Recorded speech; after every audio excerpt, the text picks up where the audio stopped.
Почитувани колеги, благодарам за присуството на денешната пресконференција на ВМРО ДПМН. Американските правосудни органи и резултатите на истрагата на американските служби потврдуваат дека во периодот од 2005-2006 година владата на СДСМ е дебело вмешана во криминалот на тогашниот Македонски телеком. Тоа е време кога Бучковски е премиер, а Бранко Црвенковски председател на државата. За криминалната вмешаност во корупцијата со Телекомот постојат многу прецизни документи и конкретни докази.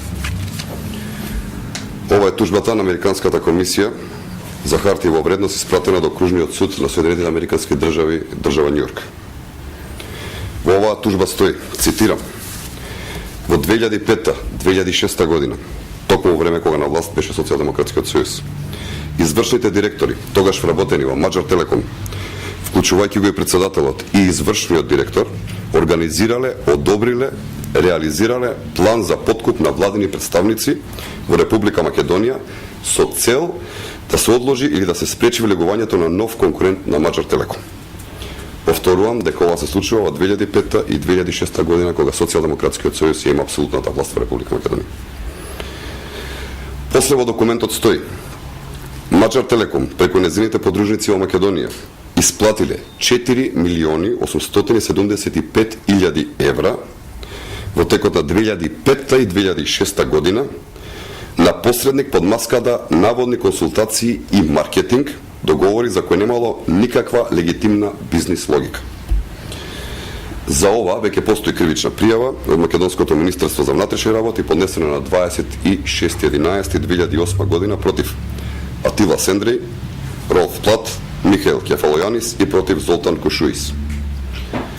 И најважното цитирам: во мај 2005 година двајцата извршни директори одобриле и спровеле таен договор со висок представник на македонската влада, односно владата на Социјалдемократскиот сојуз, а кој е тој тие самите најдобро знаат.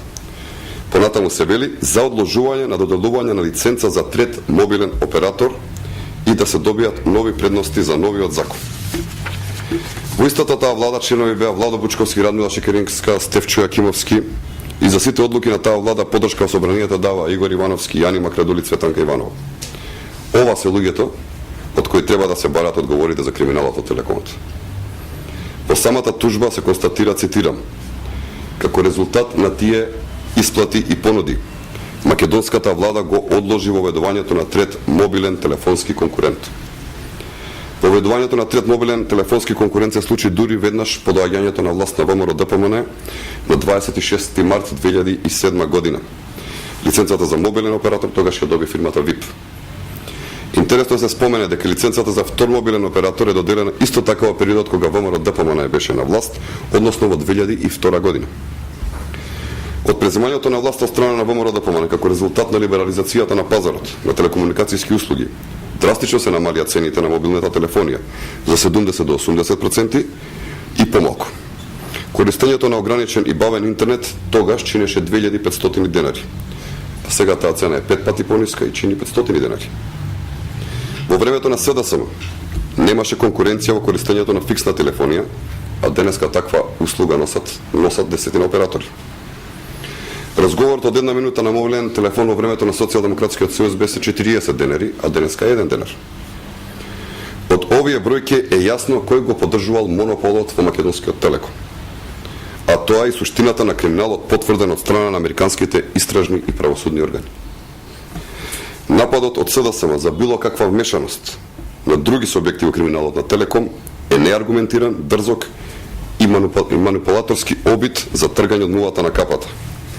Во овие документи, кои се достапни на целата македонска јавност и на Социјалдемократскиот сојуз, прецизно и точно е напишано обвинувањето и прецизно и многу јасно се посочува кои фактори тогаш биле вмешани.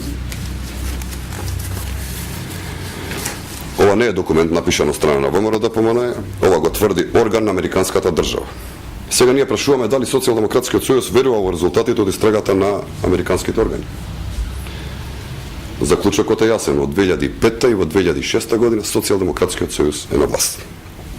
Дејан Мицковиќ, тогашен член на Централниот одбор на Социјалдемократскиот сојуз, портпарол на изборниот штаб на СДСМ во 2006 година, беше истовремено председател на бордот на директори во Телекомот. Исто така во управна тела на Телекомот беше Иванчо Узунов, советник на Бранко Црвенковски, сега председател на еден од партиските совети на Социјалдемократскиот сојуз. ВМРО ДПМН тогаш како опозицијска партија ниту била во можност да биде вклучена на било кој начин во матните сделки на владата на Социјалдемократскиот сојуз. Тоа единствено можела, го планирала и го направила Социјалдемократскиот сојуз. Социјалдемократскиот сојуз е партијата која што е најповикана да одговора за криминалот во Македонскиот Телеком.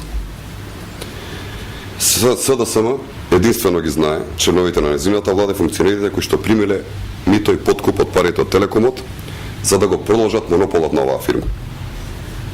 Најважното, Социјалдемократскиот сојуз треба да понесе одговорност што функционери од нивната влада овозможиле продолжување на монополот и богатењето на сметка на граѓаните. ВМРО ДПМН како политичка партија верува во институциите дека ќе завршат својата задача на одговорно ниво, со што ќе се дознае кој се бил мешан во овој криминал. Инсистираме правосудните органи да се завршат својата работа. Во Република Македонија мора да се дознае каде и во чии џебови завршиле парите и кој од владата на Социјалдемократскиот сојуз стои зад кипарските фирми кои што биле лажни консултанти на тогашниот Македонски Телеком.